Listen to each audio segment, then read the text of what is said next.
Hey guys, welcome to pharma Sansar. तो इस video में आपके कुछ डाउट्स को लेकर आई हूँ। जो आपके डाउट्स हैं उनको क्लियर करूँगी। आपके क्वेश्चन जो हैं फार्मासिस्ट डिस्कशन ग्रुप पे आए हुए हैं कि इन पे हमें डाउट है, हमें वो क्लियर करने हैं। तो बिल्कुल मैं इस वीडियो में कोशिश करूँगी कि आपके वो डाउट्स क्लियर हो जाएँ। तो यहाँ पर आपके कुछ दो डाउट हैं। सबसे पहला कि किन किन बच्चों को डॉक्यूमेंट वेरिफिकेशन के लिए बुलाया जा सकता है। क्या हमें डॉक्यूमेंट वेरिफिकेशन के लिए बुलाया जा सकता है? हमारे इतने मार्क्स हैं, हमारे इतने मार्क्स हैं। ये क्वेश्चन बहुत रिपीट हो रहा है। दूसरा कि आपका रजिस्ट्रेशन, हमारा जो रजिस्ट्रेशन है कहते हैं वो हमने तब करवाया है जब हमने एग्ज़ाम फिल कर दिया था, उसके बाद हमने रजिस्ट्रेशन करवाया है। क्या हम वैलिड होंगे, क्या हम अनवैलिड होंगे? तो इस बारे में भी हम बात करेंगे। तो आइए शुरू करते हैं आज की वीडियो को। सबसे पहले बात करते हैं कि किन किन बच्चों को डॉक्यूमेंट वेरिफिकेशन के लिए बुलाया जा सकता है। सबसे पहली बात है कि टोटल जो बच्चे हैं वो 363 जो बच्चे हैं उनको बुलाया जाएगा डॉक्यूमेंटेशन के लिए। अब ये 363 बच्चे जिनके भी इस डिजिट में 363 बच्चों में, मतलब जितने भी नंबर्स हैं, इन नंबर्स में जितने भी बच्चे आ जाएंगे, चाहे वो 38 से काउंट हो रहे हैं, जिनके जिनके मार्क्स आ जाएंगे इसके बीच में, चाहे वो 38 से हैं, चाहे वो 36 से हैं, टोटल बच्चे 363 होने चाहिए उनके पास हाईएस्ट रैंक के साथ। तो डिपेंड करता है कि कितने जो मार्क्स से है वो इन डिजिट में फिक्स हो रहे हैं। तो अगर 40 वाले का मेरे पास कमेंट है कि मेरे मार्क्स 40 हैं, क्या हमें डॉक्यूमेंट वेरिफिकेशन के लिए बुलाया जा सकता है?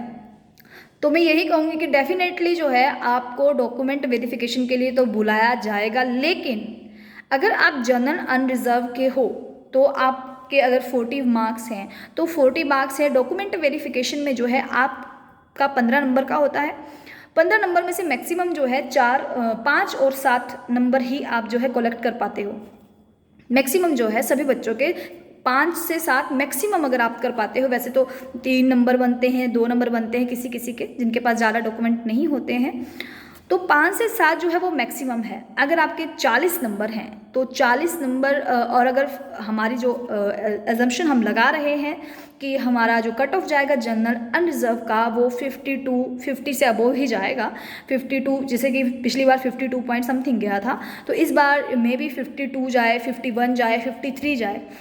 तो यहाँ पर अगर आपके 40 मार्क्स हैं और 7 मार्क्स अगर आप हाईएस्ट भी ले लेते हो तो आपके 47 बनते हैं। तो 47 अगर 50 अबोव जाएगी तो बिल्कुल आपका जो है नहीं हो पाएगा यहाँ पर। बट डॉक्यूमेंट वेरिफिकेशन आपका मेन क्वेश्चन था कि क्या हमें बुलाया जा सकता है, तो डेफिनेटली आपको बुलाया जाएगा। दूसरी बात है कि आपका रजिस्ट्रेशन जो है वो रजिस्ट्रेशन आपने करवाया है एग्ज़ाम को फिल करने के बाद। आप काउंसिल पे गए और वहाँ पर आपने रजिस्ट्रेशन करवाया अपना, लेकिन आप तब तक एग्ज़ाम भर चुके थे। डेफिनेटली बहुत सही है किया आपने, उसके बाद आपने किया, कोई बात नहीं। लेकिन मेन मुद्दा सिर्फ इनका ये होता है, मेन फंडा इनका यही है कि जब आप एग्ज़ाम भरो, एग्ज़ाम फॉर्म को फिल करो, उस समय आप जो है वो क्वालिफाई होने चाहिए फार्मा से। चाहे वो आप डिप्लोमा हो, चाहे आप डिग्री हो। आपका अगर सप्ली है कोई और आपने उसका एग्ज़ाम दिया है तो आप जो है, जैसे आपका आज आपने फॉर्म फिल करना है, आपका रिजल्ट पिछले कल आ चुका है, आपके पिछले कल आपका रिजल्ट आया कि आप पास हो, आप आज फॉर्म फिल कर सकते हो। आपका जो है एग्ज़ाम फिल करने से पहले आप क्वालिफाई क्लियर होने चाहिए अपना डिग्री और डिप्लोमा से। तो ये इतना ही डाउट है सिर्फ, और ये यहीं पर ख़त्म हो जाता है। उसके बाद अगर आपने एग्ज़ाम फिल कर लिया, क्योंकि आप तो क्वालिफाई हो, आप क्या करोगे, अपने डीएमसी कलेक्ट करके, कुछ समय बाद डीएमसी आ जाती है, डीएमसी कलेक्ट करके, चाहे आप जहाँ भी आपकी यूनिवर्सिटी है वहाँ से ले करके डीएमसी ले करके आप सीधा HPSPC जा सकते हो, स्टेट फार्मेसी काउंसिल जा करके आपने रजिस्ट्रेशन करवा दिया है और आपका रजिस्ट्रेशन हो चुका है। बस उनको जो है वो रजिस्ट्रेशन ज़रूरी चाहिए है। और दूसरा उनको डाउट क्लियर करना होता है क्या बच्चे ने जो एग्ज़ाम फिल किया है वो तब फिल किया है जब वो क्वालिफाई हो चुका था। That's it. अगर आपने क्वालिफाई होने के बाद एग्ज़ाम को फिलअप किया है तो आपका जो है कोई चक्कर नहीं होएगा, बाद में कोई आपको टेंशन लेने की ज़रूरत नहीं है। तो बी रिलैक्स। अब बात है कि आप अभी भी एजम्पशन लगा रहे हो कट ऑफ कितनी जाएगी, क्या हमारा होगा, क्या हमारा नहीं होगा। तो अगर आपके जनरल अनरिजर्व वालों को बहुत ज़्यादा टेंशन है, उनके लिए सिर्फ मैं इतना कहूँगी कि अगर आपके 47 मार्क्स हैं, आपके 45 से अबव मार्क्स हैं, तो डेफिनेटली आपको जो है उम्मीद खरी रखनी चाहिए। जिसके तो 47 है उसको तो 100%, अगर उसके पास 5 नंबर हैं डॉक्यूमेंट के, 6 नंबर है डॉक्यूमेंट के, तो आपके लिए ऑल द बेस्ट। आप तो बिल्कुल वहाँ पर फाइट कर पाओगे, अच्छे से आपका जो है हो जाएगा।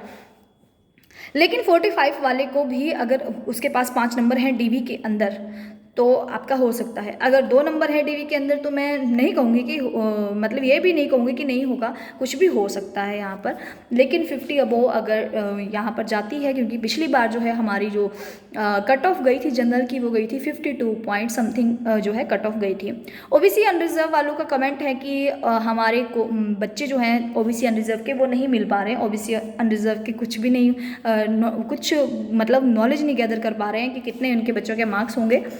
तो ओबीसी अनरिजर्व के बहुत कम बच्चे हैं जिनके मार्क्स ज़्यादा हैं। एक बच्चा है, उसका नाम मुझे याद नहीं आ रहा पर्सनली, जिसने मुझे टेक्स्ट किया था 47 आई थिंक उसके 45 अबोव ही मार्क्स हैं उसके, तो वो एक बच्चा है। बाकी जो है 40.5 38 कुछ इस तरह के मार्क्स जो हैं बच्चों के आ रहे हैं ओबीसी अनरिजर्व के। तो ओबीसी वालों ज़्यादा टेंशन करने की ज़रूरत नहीं है, क्योंकि अगर किसी के ज़्यादा नंबर भी होंगे तो अगर रोस्टर नहीं लगा होगा तो आपका जो है वो जनरल कैटेगरी के अंदर ही शिफ्ट हो जाएगा। सो आई होप आपके जो है डाउट क्लियर हो चुके होंगे इस वीडियो में। कोई क्वेश्चन रहता है तो आप कमेंट सेक्शन में बता सकते हो, डाउट रहते हैं। मेन जो आज का वीडियो का मुद्दा था मेरा वो यही था कि आपके 2 क्वेश्चन बहुत ज़्यादा थे कि हमें डीवी के लिए बुला सकते हैं, और रजिस्ट्रेशन से रिलेटेड आपका बहुत बड़ा मुद्दा था। रजिस्ट्रेशन में कोई दिक्कत नहीं है, मैंने क्वेश्चन कहा था कि क्या आपकी रजिस्ट्रेशन हो चुकी है, तो रजिस्ट्रेशन जो है सभी करवा लें। रिन्यू होगा तो वो भी करवा लें, रिन्यू अपनी रजिस्ट्रेशन, क्योंकि वहाँ पर वैसे तो वो टाइम देते हैं, अगर आपके अच्छे मार्क्स हैं तो वो टाइम देते हैं रजिस्ट्रेशन करवाने के लिए। और दूसरी बात है कि रजिस्टर आप होने चाहिए फार्मेसी काउंसिल में, और आप जो है फॉर्म भरने से पहले अगर क्वालिफाइड थे तो वेल एंड गुड, नहीं तो वो उनको पॉइंट चाहिए होता है बाहर निकालने का, वो किसी भी तरीके से निकाल लेंगे। थोड़ी डिले करोगे आप, किसी भी चीज़ में रजिस्ट्रेशन नहीं होगी, उस दिन लगे रहोगे कि हाँ हम रजिस्ट्रेशन रिन्यू वहाँ कॉले कर रहे हो, तो वो उनको मौका चाहिए बाहर निकालने का। तो thank you so much guys, keep learning keep shining.